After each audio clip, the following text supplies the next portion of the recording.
Hello everyone, my name is Isabel. I'm currently an F1 in North London. I'm also a doctor's rep for Widening Participation Medicine Network, and I've been working with their events team to put together these talks. Firstly, I just want to thank you all for attending the first of our Women in Surgery series. We're really excited to bring to you a monthly webinar series which hopes to inspire the next generation of surgeons and gives you surgical role models that look like you. So yes, surgery has definitely improved in recent years, and we are certainly seeing more women in training compared to those at consultant level. However, there is still a long way to go with regards to diversity, inclusivity, and widening access. Each month, we have women from different surgical specialties, from vascular to orthopedics to ENT to general surgery, all from hospitals across the country.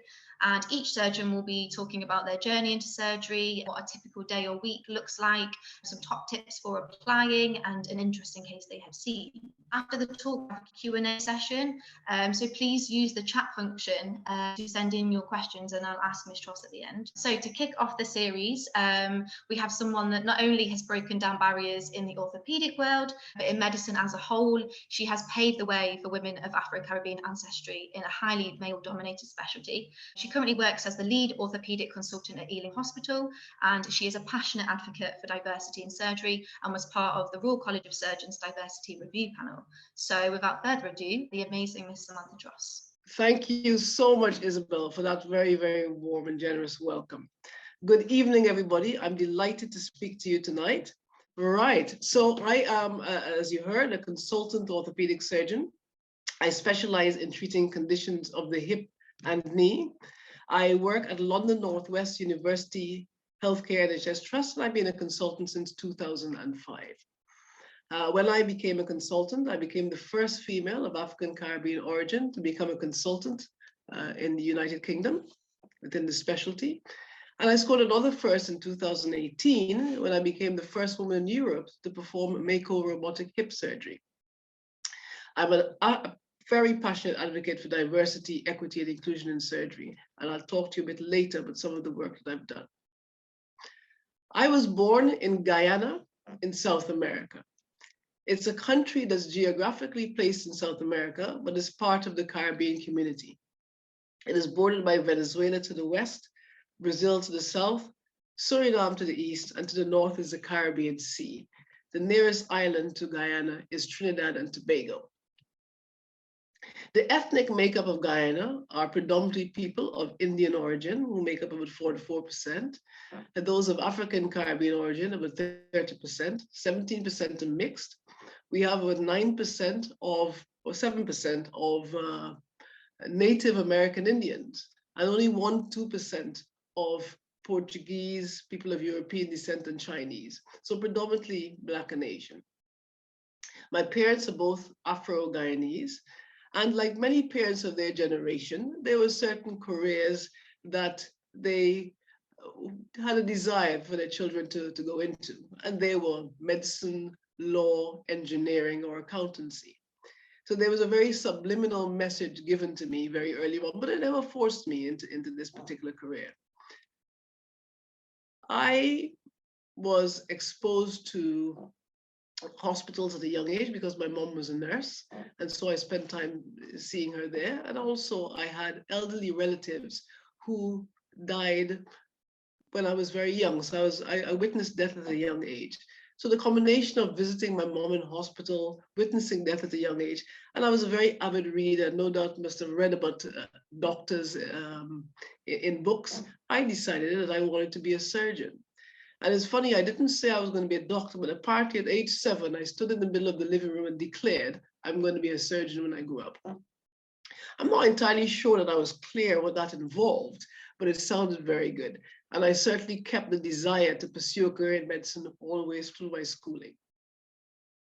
School was tough back in the day. We were certainly ruled by the cane, and you had to get at least 80% in your subjects, or else you were caned in front of the class. So I learned very early that I had to apply myself to achieve, and so I can avoid being caned. The downside of that is that I would say even till today, I know the downsides of failing, and therefore I have to push myself to go into situations where I'm not sure if I'm going to succeed.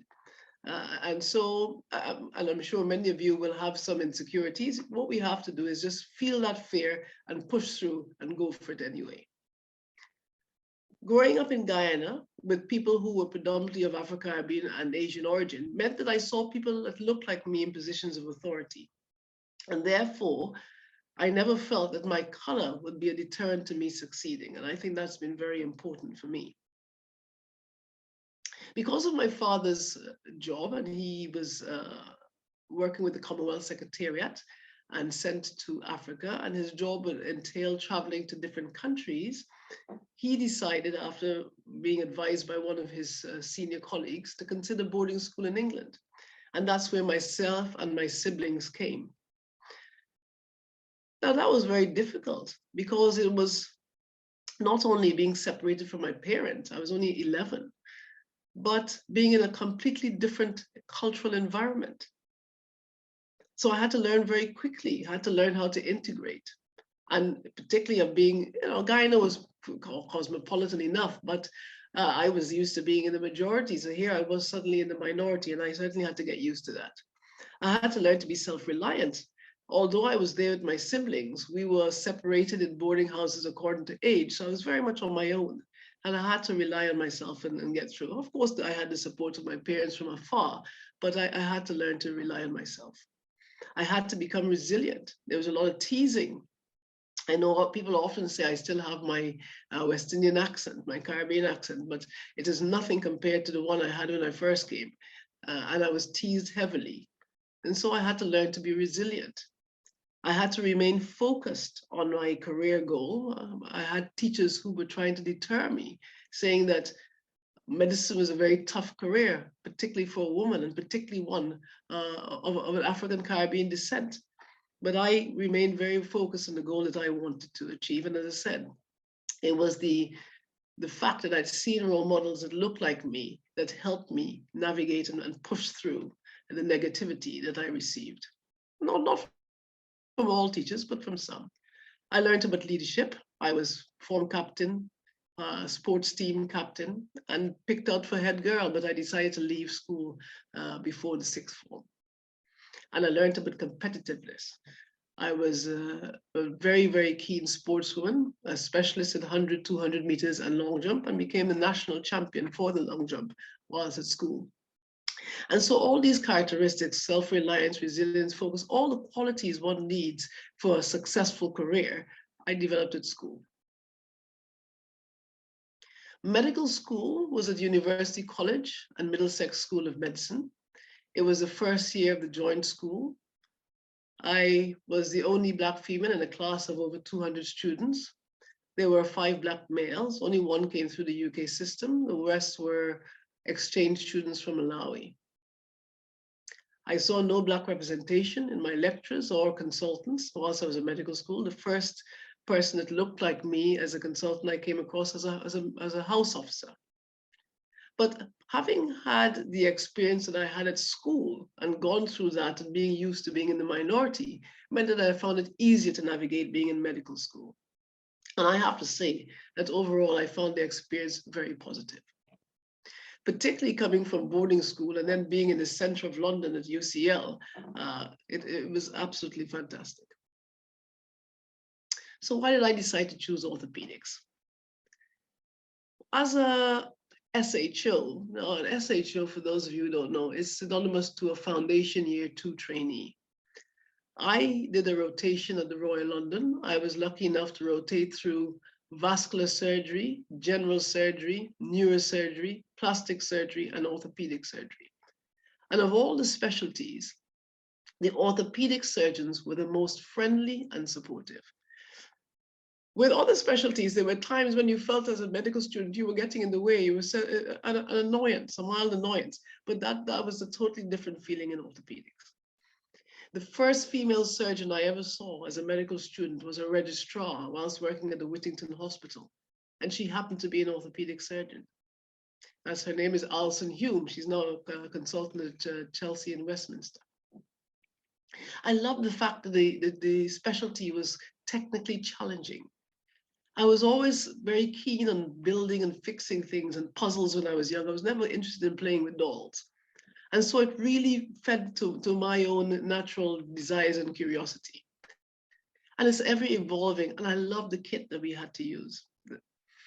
There's something for everyone in orthopedics. We treat young and old, male and female. And then you've got the subspecialties. You have the more delicate end of surgery, pediatric orthopedics, hand surgery, towards the more physical end, where I've ended up doing hips and knees. But in between, you can be a shoulder surgeon, you can be a spinal surgeon, you can do sports medicine, foot and ankle, etc. There really is something for everybody. And one of the things that I really love about this specialty is that you have the opportunity to have a significant impact in someone's life and to see your results very, very quickly. As a hip and knee surgeon, I often have patients who come in barely able to walk, and within 2 days, they're going home. I'm not completely pain-free, but the pain is significantly improved even at that stage. Some of them are pain-free because of the anesthetics that we use, not just what they get, sorry, not anesthetics, the painkillers, not just what they get intravenously or orally, but I actually inject painkillers around the joint capsule. So some of them are pain-free straight away. But, you know, patients, when they come back and you see that, or the other end of the spectrum is dealing with a trauma patient, and somebody comes with a very deformed limb, and you have the ability to put that back together. It's so gratifying to see that. And the patients are very, very happy, very, very, very, very grateful. So another very key reason why I chose orthopedics is that unless you're working in a trauma center, most surgery is done within daylight, or should we say respectful hours. And for me, sleep is very important. So that's another great thing about orthopedics versus something like obs and gynae, which I was also interested in, where babies can come at any time. So what was my journey like? Having finished at medical school, I did my house jobs, and that further consolidated to me the fact that I wanted to do surgery, because I didn't like the long, laborious medical board rounds. And also that chronicity of disease, I realized, and everyone has to understand what actually appeals to them. And you've got to go for something that you really like and feel passionate about. And so I realized that surgery was for me. At that stage, as I said, I had to go through the different surgical specialties before it became clear that of all the surgical specialties, it was going to be orthopedics. And I applied and was fortunate enough to get onto the Southeast Thames rotation. Now, when I got onto the rotation, I wasn't given a training number straight away. I was appointed as a locum appointment for training. And I don't think these posts exist anymore. So when you apply for the training program, you either were fortunate enough to get a number or you were a locum. And it could be a locum appointment for training or a locum appointment for service. The locum appointment for training meant that despite having to apply the following year to get onto the program, once you got on, any time spent at the locum would count towards your final training. So you would do that particular time less what you would have to do. But if you got a local appointment for service, it didn't count. So I was lucky enough to get a local appointment for training. Unfortunately enough for me, a training number came up before the year was up. So I didn't have to reapply. I was immediately converted to a training number. The training was 6 years, going through the different subspecialties in orthopedics. And then I decided that hips and knee surgery is what I was interested in. And after my training program, I went for fellowship, which most people are encouraged to do if you can. And the fellowship I did after finishing my surgical exams. And most fellowships these days require you to be post-fellowship in terms of a fellowship at the Royal College of Surgeons exam. I then went to Toronto, Canada, and Sydney, Australia, learning the different hip and knee arthroplasty, as well as hip arthroscopy. And then I was fortunate enough to get my consultant job. Now, at the end of my training, there wasn't a job available straight away. So I did an extension for 6 months, and then I did a locum consultant job at Guy's and St. Thomas's. And whilst doing the locum job, I was appointed into my current post. During my time of training, of course, there was some negativity. I experienced racism, sexism, bullying, harassment, microaggressions. To be honest, some of these things still exist today. But I don't want that to deter you, because attitudes are changing. Number one, it was only a small minority of people. I would say the majority of people within the training program were very supportive. So, and attitudes are changing. And as we increase the diversity within our training programs, this sort of behavior will certainly go away. At least will be diminished significantly. You do find that people's behaviors change when there's a diverse environment. And there were positive things also on the training program. The fact that I was in the minority meant that I stood out, and I made sure that it counted. So I made sure that when I was doing things, I did it to the best of my ability, and it always got noticed. And that meant that I was able to secure very good sponsors and mentors who helped me throughout my career. And also, I had a very good supportive network that I had outside of the medical arena. And those things are very important to help you through your career. If you can get a mentor, but certainly have a good support network, that is necessary. Or I should say beneficial. So what have I done in terms of widening participation? As I told you, it struck me when I was a medical student that I wasn't coming across many people that looked like me. Now, not only in terms of those who were given the lectures, but I was the only Black girl in the class, and there was only one Black guy that came through the English system. And I felt that something had to change. So I've spent the last 19 years speaking at schools, either independently because the teachers have met me and they've invited me to come and speak, or via various charities that I'm affiliated with, such as Urban Synergy, Tomorrow's Leaders, the Powerless Foundation, which is now Alito Foundation. And I've done a lot of work with Bristol University, their engineering department, because they found that they had very few people of African Caribbean origin applying to engineering, particularly women. And they wanted someone to come along and give some talks. And I talked about the engineering side of orthopedics. I've spoken at various medical school surgical societies, and I've been involved in mentorship with most of these charities and schools that I've talked about. And more recently, via the Cultural and Diversity Committee of the British Hip Society. So the British Hip Society has launched a mentorship program for those of you who are interested.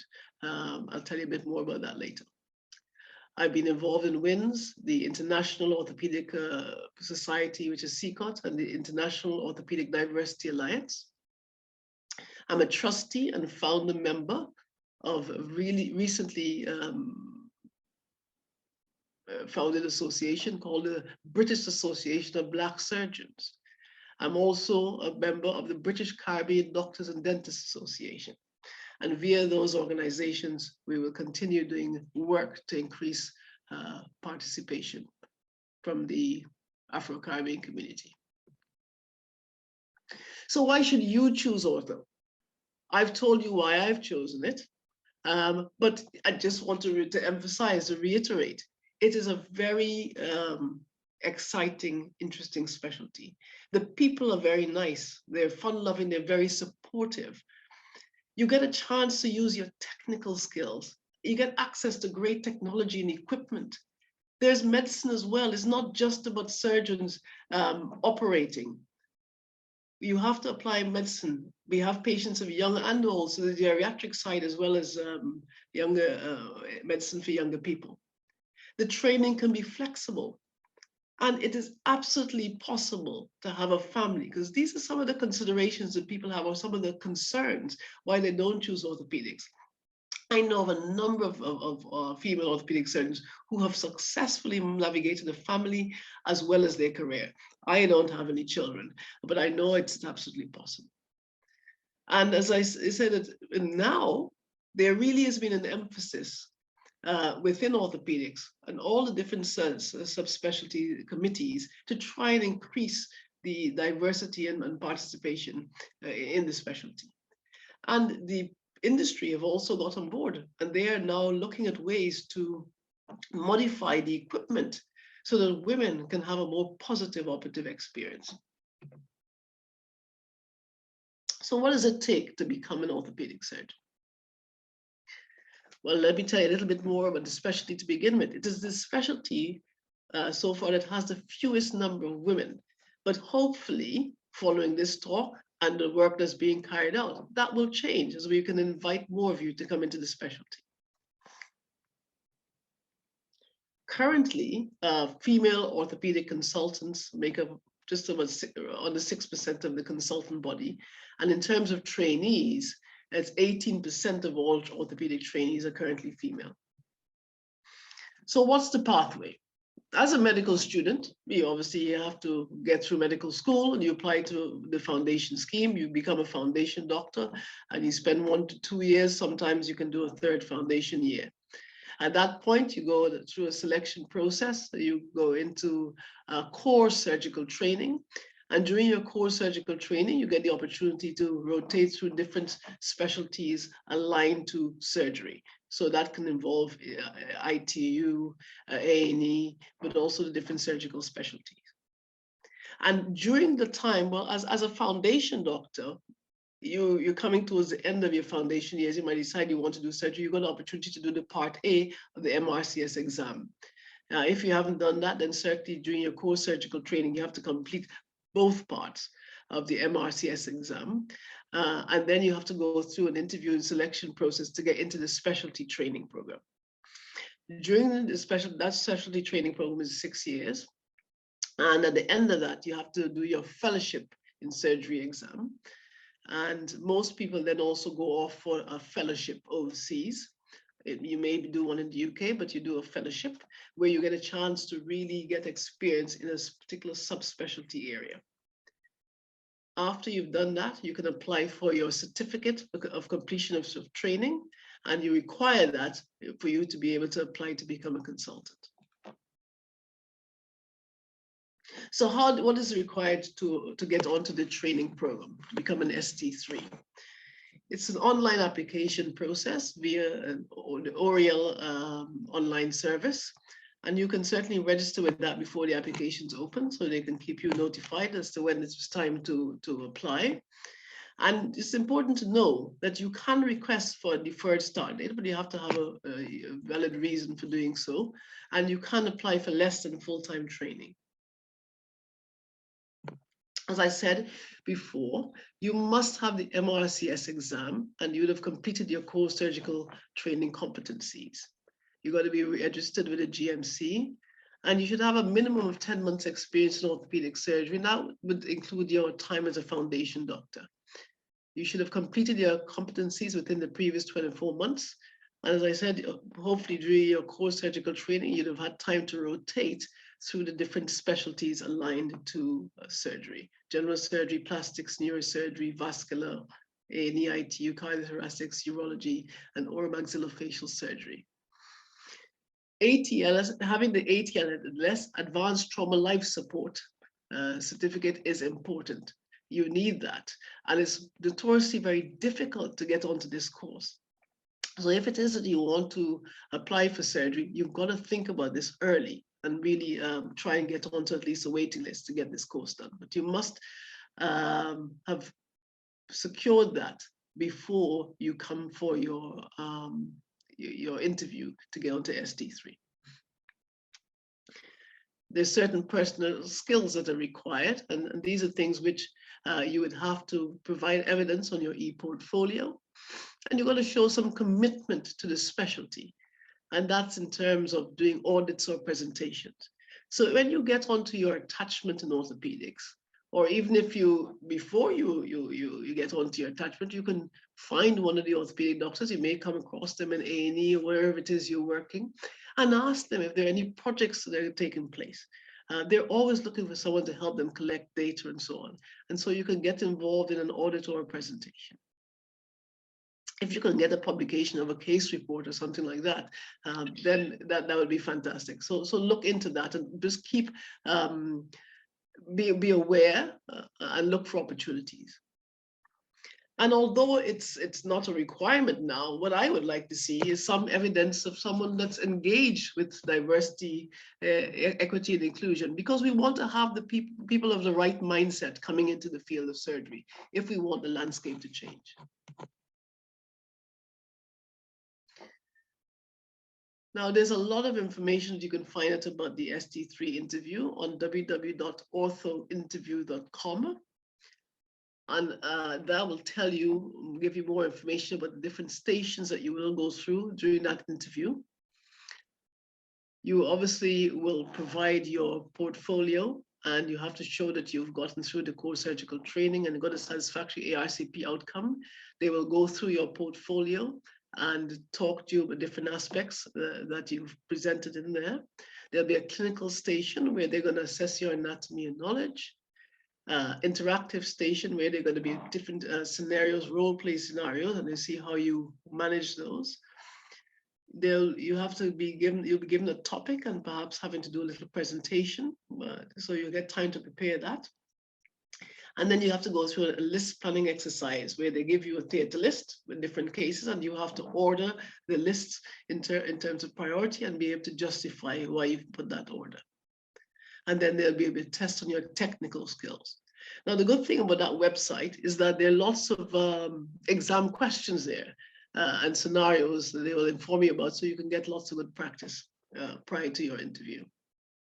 And no better than also, if you, or when you're in the hospital, try and find someone, perhaps someone who is a newly qualified registrar, a specialty trainee, and ask them a bit more about the interview process so they can give you some insight. It's a long time since I did that. So find someone who's recently gone through it and let them give you some advice.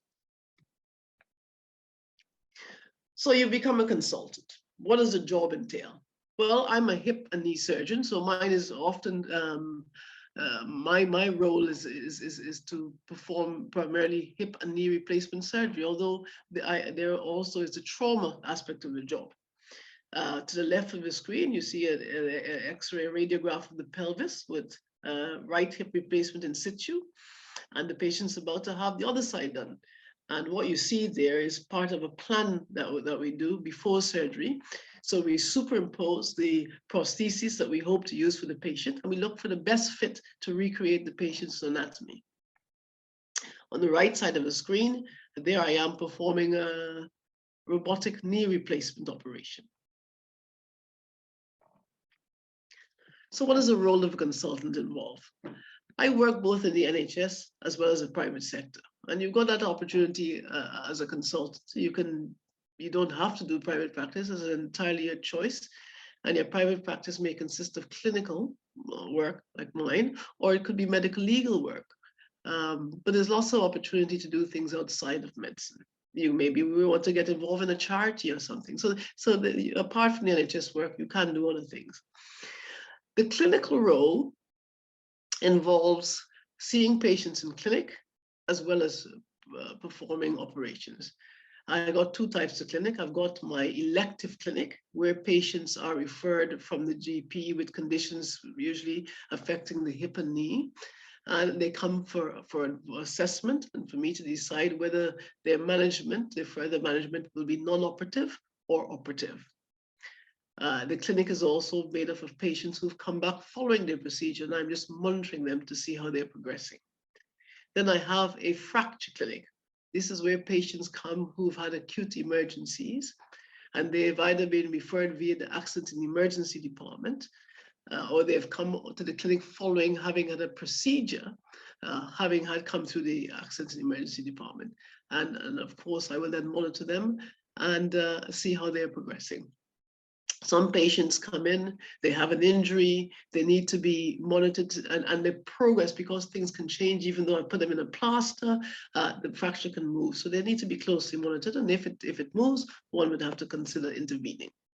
I'm a clinical and educational supervisor. As a clinical supervisor, I'm in charge of a trainee within my department to oversee their training whilst they're in my department.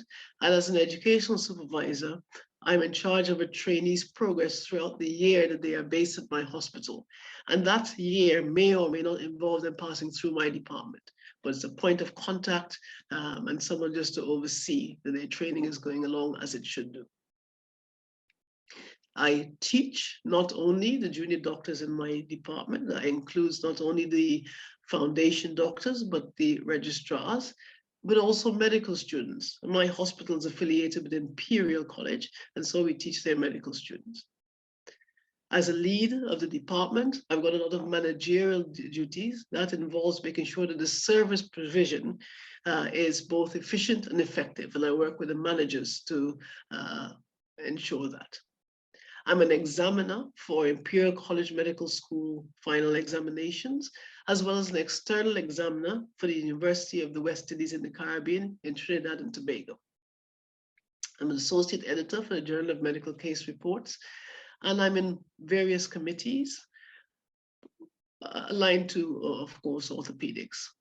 The Cultural and Diversity Committee of the British Hip Society, because I'm, as I said, very passionate about increasing diversity within our specialty. The societies I've talked about, the British Association of Black Surgeons and British Caribbean Doctors and Dentists Association, because not only do we have a fewer number of women in the specialty, but the cultural diversity, particularly from those of African Caribbean origin, is poor. And within the African Caribbean community, it's particularly bad for women. And so it's so important that I raise the profile of orthopedics so that we can get more people to come involved. And I put their personal time, because despite all those other things that I do, it's so important that you make time for your personal life. And I will say this to you, we expect you to come and apply yourself and work hard. It wouldn't hopefully seem too much like hard work because you're doing something that you're passionate about, but it's so important that you look after your mental well-being, and it's very good to have interests outside of work. So my typical day might start off with a trauma meeting where we discuss the patients that have been admitted the night before, and not necessarily only admitted, but those that have been referred to. There's a virtual fracture clinic that we do. So if the doctors in A&E have any concerns, they can refer a patient to this virtual fracture clinic. We then go through the x-rays the next morning and decide whether patients have been appropriately managed in A&E, whether they need to come into clinic, whether they need to just be referred for physio, or they could be discharged to the GP. Those patients that have been admitted after the meeting will go and review them on the ward. If it's a day that I'm not the on-call admitting consultant, I may be doing a ward run anyway just to see my inpatients from my previous on-call duty. Then I'm either going to go into clinic or go into surgery. And then part of that day may be involved with teaching, maybe some administration. The on-call service for trauma, you normally have a day that you're allocated to trauma, and of course that involves weekends as well. But it depends on the size of your department as to the frequency of those on-calls. So I was asked to prepare an interesting case as well. Just keep an eye on the time. I'm just going to whiz through this because I really want to leave some time for questions. And this is a case that's been referred to me for total hip replacement because he sustained a fracture of his hip, which has failed to unite. So 42-year-old gentleman, he fell onto the floor whilst under the influence of alcohol and recreational drugs. Marijuana is his drug of choice. And he sustained a right basicervical fractured neck of femur. So basicervical means at the base of the neck of the femur.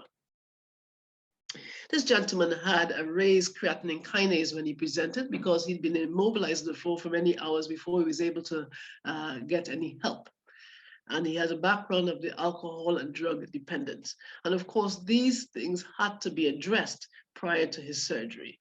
So had to make sure he was well hydrated, got the creatine kinase back to normal, and he was referred to the relevant counselors for his alcohol and drug dependence. He was then taken to theater. On the left-hand side, you see the fracture there. Unfortunately, I've only got the AP view, but there's a fracture here. If you look across here, Shenton's line, remember, the line going from the inferior part of the superior pubic ramus around the medial border of the neck and shaft of the femur should be all one continuous line, but it's broken here. There's a step here. And this patient was treated with this device, which is called a dynamic hip screw, a screw which goes into the femoral head. The screw enters a barrel through which it's allowed to slide as the femoral head collapses as the patient mobilizes. That's what you want. You need compression at the fracture site for it to heal. And this mechanism allows for the screw to slide in the barrel and allow compression. If that sliding device was not present, then as the head collapsed down, as a fracture collapse, the screw would come through the head. So that's why we've got this dynamic aspect of the screw. And that barrel is held onto the shaft with a number of screws. So this is a lateral view. Now, when you're placing the screw, ideally you want the screw to be placed in the center of the femoral head on the AP, as well as the lateral. Here we can see it's slightly posterior. If you're not able to get it directly into the center of the head, then you want to go, if anything, slightly posterior and inferior on the neck. If it's too superior, you risk it cutting out. 5 months post-op, this patient represented the clinic and the inferior screw of the plate was broken. There's been some collapse and sclerosis here at the fracture site, and there was hope by his treating surgeon that the fracture was uniting. They decided to observe the patient, and he wasn't in too much discomfort at that time, to monitor his progress. But nearly a year post-surgery, he wasn't returning to clinic regularly. He came back in a lot of pain, and they did a CT scan. And on this, you can see there was absolutely no evidence of any fracture union. He initially wasn't particularly keen to consider further surgical intervention, but the pain has persisted, and he's now agreed to come for hip replacement. And he's due to be done very shortly. My plan is to remove the metalwork and to put in an uncemented hip replacement. With an uncemented hip replacement, I don't have to worry about the cement coming through these screw holes. And I've got a device that's much longer than the screw hole, because once I'll have to open up the bone here to remove that screw. And that defect will lead to an area where the bone is potentially weaker. And so we need to have a prosthesis that significantly bypasses that to reduce any risk of further bone injury. So when you have a fractured neck of femur, your treatment will depend on the location of the fracture, as well as the degree of displacement. Now, why is the location of the fracture important? It's all to do with the blood supply. The femoral head neck area gets its blood supply from two sources. You've got the obturator artery giving an artery to the fovea. And this blood supply is predominant in the young child. As you get older, the blood supply here reduces and you become more dependent on the blood supply coming through the capsule, which comes from the femoral artery. You've got the circumflex, the medial and lateral circumflex arteries. The capsule comes around the front of the femoral neck all the way down to the base. On the back of the neck, it only goes halfway along. And so fractures at the base of the femur, femoral neck, are thought to be outside of the capsule. If you have a fracture just below the head, this is called a subcapital fracture, that area, or through the neck, a transcervical fracture, they are thought to be intracapsular. Now, if you have a fracture here, but the fracture is minimally displaced or undisplaced, it's a good high likelihood that the blood supply would not be compromised. So that type of fracture can be fixed. The reason that the blood supply is important is that you need a rich blood supply in order for there to be healing. Fractures at the base of the femoral neck or around the trochanteric region tend to have a rich blood supply, and therefore fixation is satisfactory. For intracapsular fractures, you either fix in situ if it's undisplaced or minimally displaced, or you do a partial or total hip replacement. With an extracapsular fracture, you're looking at a dynamic hip screw or some type of intramedullary device. And these are the devices that one may use. The dynamic hip screw, as you've seen previously, only this one has a 4-hole plate. And on this side, you've got the intramedullary device. This is biomechanically stronger because the main strut here of the nail is actually closer to the mechanical axis of the body. And therefore, there's less bending moment here at the level of the fracture site. but there's a technical element to this. And also in terms of cost, this device here is cheaper and easier to insert. And therefore, one has to balance the capability of the surgeon as to choosing the device. And in fact, it gives adequate results. So what are the complications with the dynamic hip screw? The fracture can go on to non-union, it could be delayed union or even malunion. You may not be able to completely reduce the fracture from where it came. The lag screw in the femoral head might cut out if you don't put it in centrally. And of course, there may be screw breakage, as has happened in this case. There comes a question here about the plate on the DHS. Only a 2-hole plate was chosen. This is contentious. I know there are some surgeons that use a 2-hole plate for these fractures. I personally use a 4-hole plate. And this is a good study, a Taiwanese study that was done where they looked at the stresses generated across the lag screw, the barrel, and the distal screws using a 2-hole, a 4-hole, and a 6-hole plate. And what they found was the stresses across the lag screw, whether you use a 2, 4, or 6-hole plate, was actually the same, the majority of the stress being at the level of the fracture site. But the most stress on the whole construct was actually in the distal screws. And when you have only a 2-hole plate, significant more stress was on the inferior screw. When you have a 4 or 6-hole, the stress is more evenly dissipated across the screws. So this is a reason why that inferior screw of the 2-hole plate probably broke in this patient. So studies are out there that show that a 2-hole plate can be used, but if you have a fracture which is not fully reduced, as this case wasn't, then it was inevitable that that inferior screw would break. So the pitfalls for using the dynamic hip screw are placing the screw eccentrically and not making sure the fracture is adequately reduced. I think in these cases, you have to think about using a longer plate if you haven't got full reduction of the plate, and you've got to restrict the weight bearing of the patient post-operatively. We've got a patient here who probably wasn't going to comply with instructions, and so perhaps even consideration for doing a nail for someone like him should have been considered. But now that it's failed, the treatment options are either to try and refix and do bone grafting, but it's unpredictable as to whether the bone graft will take, whether he will restrict his weight bearing, comply with instructions, and so I've decided to go for total hip replacement. So in summary, sometimes we're faced with these very challenging cases, but the important thing is to try and get it right first time for the patient. You've got to consider patient factors. Is the patient someone who's going to obey instructions? Do they have other medical comorbidities? Are they able to partially weight bear or restrict their weight bearing if necessary?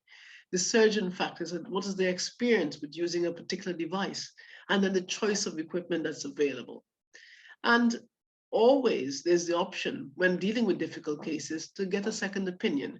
And from this particular chap, I discussed him in a multidisciplinary meeting with my other colleagues, and we all agreed with a treatment for the total hip replacement. So in summary, orthopedics is a fun specialty. You really have the ability to make a significant impact in someone's life. Today I had a patient who said to me, I mean, they were left waiting for a long time because of COVID, that they were almost suicidal because of the pain. And they were so grateful that they had a total hip replacement done by me, and it's transformed their life. That's the kind of impact that you can have on a patient when you do orthopedics, and you see the benefits very, very quickly. So don't leave me having all this fun by myself. Please come and join me. Thank you very much. Thank you very much, Ms. Tross. Thank you so much for sharing some personal stories and giving us some insight into your life and career as an orthopedic surgeon. I am certain you have inspired many budding orthopedic surgeons in the audience tonight. We'll move on to the Q&A. What was it like during medical school, and was there a lot of independent study involved? Yes, you know, gosh, it was a long time to think back to medical school. I'm a bit of a dinosaur. I don't look like it, I don't think, but I am. No, I mean, there was, yes. You know, there is no one. I mean, I guess I learned from school anyway. There's no one there looking over your shoulder, putting you to work. So yes, there was a lot of self-study, and one had to learn to be disciplined. Why do you think there is less African Caribbean representation in surgery today, especially in leadership roles? The numbers in terms of medical schools, so you've got a smaller pool to choose from. And then, of course, people are dissuaded by not seeing representation that look like them, so they are afraid of applying because I'm just speculating. We don't know. I'm sure it's a combination of all these things. So there may be some reluctance to go for a particular role. And then those in the committees who are selecting, they have their biases as well. It may not be conscious, but the criteria that you use for selecting is based on your own personal experience, and you're more likely to choose someone that looks like yourself. So a combination of all those factors. Any cases or patients you've dealt with that have really stuck with you? Lots of things that have stuck with me. Dealing with patients who've come with almost a sort of almost mangled deformity, but something that you've managed to salvage and then they've done very well. Dealing with a patient who I've replaced both hips and both knees. They kept coming, but they even came back after that to ask me to do their shoulder. And I had to say, well, look, now this is outside of my remit. But that's good that they trusted me enough to want to keep coming back. I had a patient who was the mother of one of my colleagues, who he likes, by the way. He asked me to do the operation. Of course, that's going to be something that touched me when your colleague chooses you.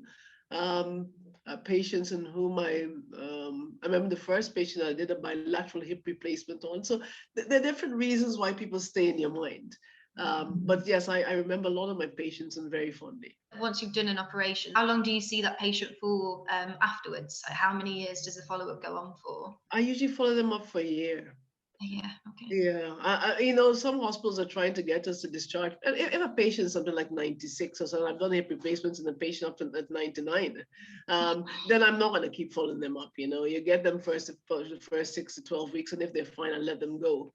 But usually I try and follow my patients up for a year. And then after that, I have to discharge them, but I do recommend that they come back for a radiological review at 5 to 7 years. And so, they don't have to see me. They need to have that review. And if there are any concerns, to come back and see me. How did you narrow down which committees you wanted to join? As I'm sure there's an incredible amount of them out there. Go for something you're passionate about. Anything that takes up your time, you've got to be invested. What advice in terms of extracurricular activities would you give to an aspiring surgeon currently in medical school? I think, you want to go for something that's going to support your application in some way. So if it may be something in which you're doing a leadership role, for instance, or some kind of management.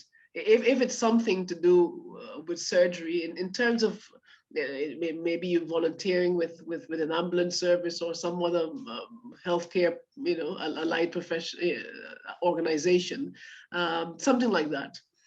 But always be thinking about how can I use this? I mean, you're doing it because you enjoy it, okay? So I don't want life to be only about work. I think it's really important to stress to everyone out there, you've got to have that balance. But if it can support what you want to do career-wise as well, then look at how that can support it and what qualities that you're having to use for that you can use in your application. When you're struggling at work and lose motivation, what keeps you going? What keeps me going? I think my patients keep me going. When they come back and they are so grateful, that's what, and having I am grateful, just being in gratitude, grateful that I'm in the position that I can have that impact in someone's life. That keeps, and great colleagues. Choose well. As a trainee, you don't always have a choice where you go, but when you become a consultant, choose well, make sure you have good colleagues, and they can also help rally around and boost you when you're feeling a bit demotivated. As a Black female core trainee in surgery, what is your advice to stay motivated and focused despite challenges in training and discrimination? And also, how would you recommend going about finding a good mentor? Well, you've got to have a good support network. That is absolutely key. And these people, it can be people within medicine, it can be people outside of medicine, but someone who has a listening ear that has your best interest at heart, and someone who you trust.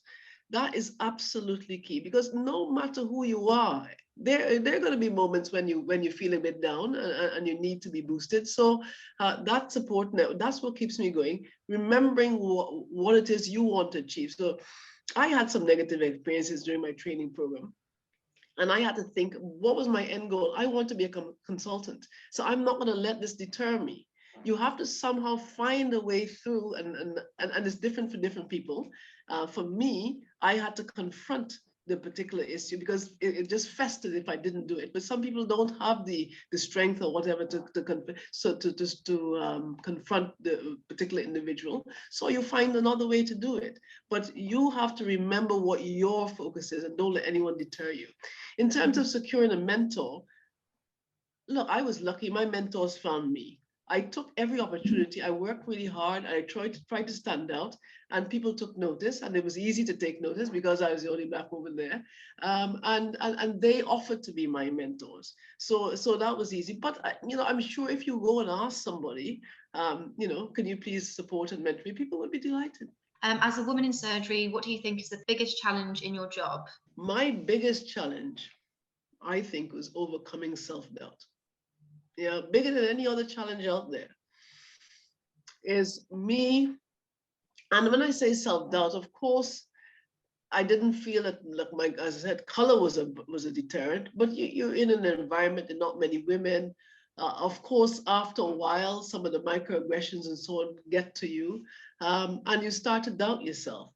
And so I think that's my biggest challenge, and it's something I still battle with every day. Some of these challenges don't go away, but you've got to just push through. What is the best piece of advice that you have received during your career? Whoa. What was it best? I guess there was a point, when I guess I was a little bit frustrated because most of my friends were outside of medical school. And it was so tough at medical school, and we always had some exam to do. And my friends were out partying and so on. And so I went to my consultant. I said, look, I'm having doubts. So even someone who was passionate about surgery can have doubts, And I always wanted to be a surgeon from the time I was 7. I was, keen on orthopedics, but I went through some, I think it was a particularly tough attachment. And I worked, and he said, look, first of all, he asked me, do you have another career in mind? Well, I didn't have anything else in mind. And he just pointed out all the benefits that there were in this job, the career progression and so on, and what orthopedics had to offer. And I righted myself, I think I was as an SHO then, and that was the time when I was doing an on-call 1 and 2. So it started to get to me. I mean, these days, you don't do jobs like that. And I think that the fatigue got to me a little bit and made me start to doubt. But what I would say to someone, and I would say to you, is that, which I think is a great piece of advice, didn't necessarily get it when I was a medical student, but the times when you are most uncomfortable is when there's the opportunity for the most growth. And I think we always try to resist getting into situations where we don't feel comfortable, when we're outside of our comfort zone. But that's when you're going to grow. And on the other side of that uncertainty is growth. And I just think that we shouldn't fear failure so much. That's what I would say. It's always a big thing when I remember, look, when I did my fellowship exams, I shared this with you, I failed my exam the first time. I felt as though my life could have ended at that point. It was such a big disaster. And really, in the scheme of things, as life has gone on, it wasn't as significant as I made it out to be. So even if you do drop down sometimes, just pull yourself back up. I need your advice how to solve problems with bullying, gender discrimination, and sexual harassment. That's a very big question to answer. The thing is to remember you're not alone, okay? There are lots of people out there who are going through the same thing. And this is why it's important to have that support network, someone whose confidence you've got and whose opinion that you value, that you can actually share your concerns with them. Now, if that's within the medical arena, you got your clinical supervisor, your educational supervisor.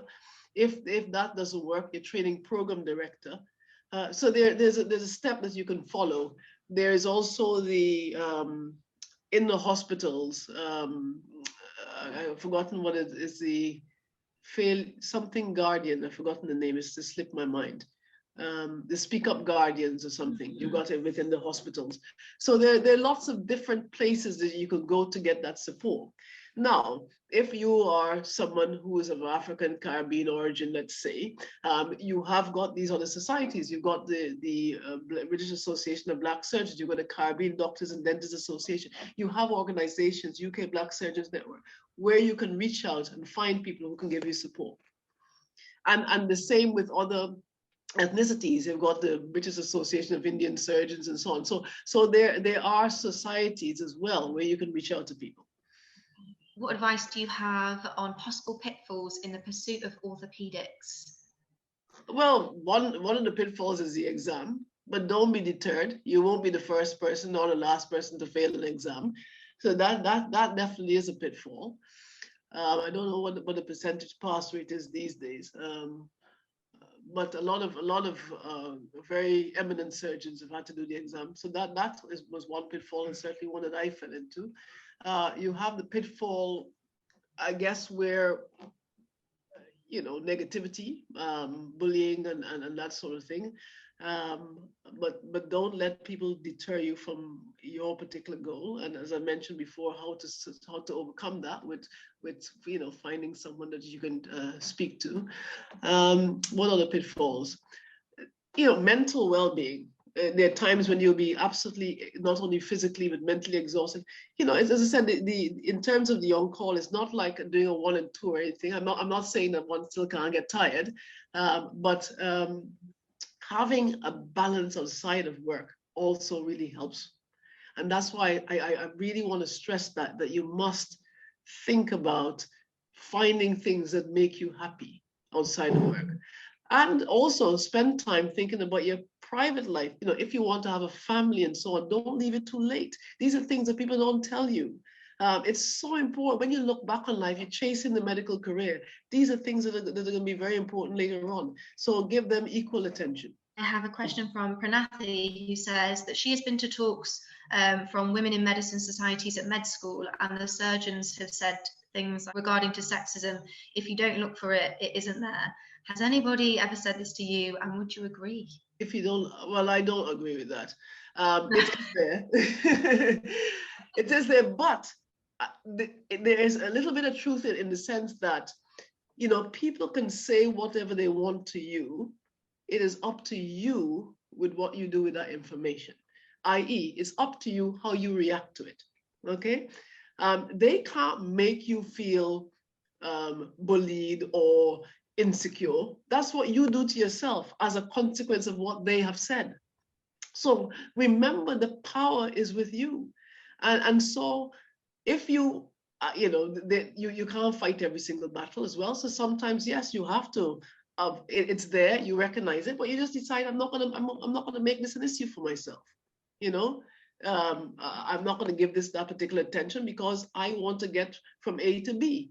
So how you deal with it is important. And remember, you have the power and you have some control there. Yeah. That's just what I'm saying.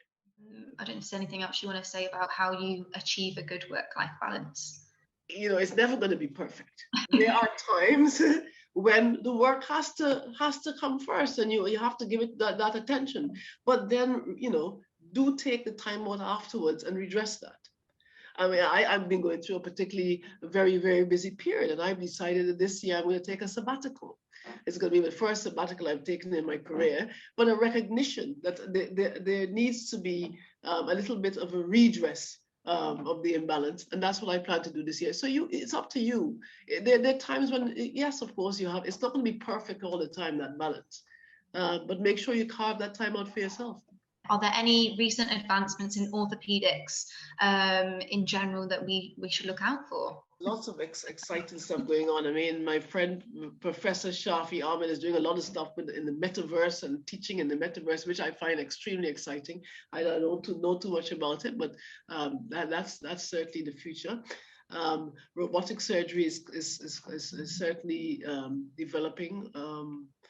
And other interesting changes. I'm very keen that the companies are looking at ways to improve the equipment that we use, because sometimes my side of orthopedics is very, very physical, and some of the hammers and things that we have to use don't always sit that well in the hand. So these are advances that excite me.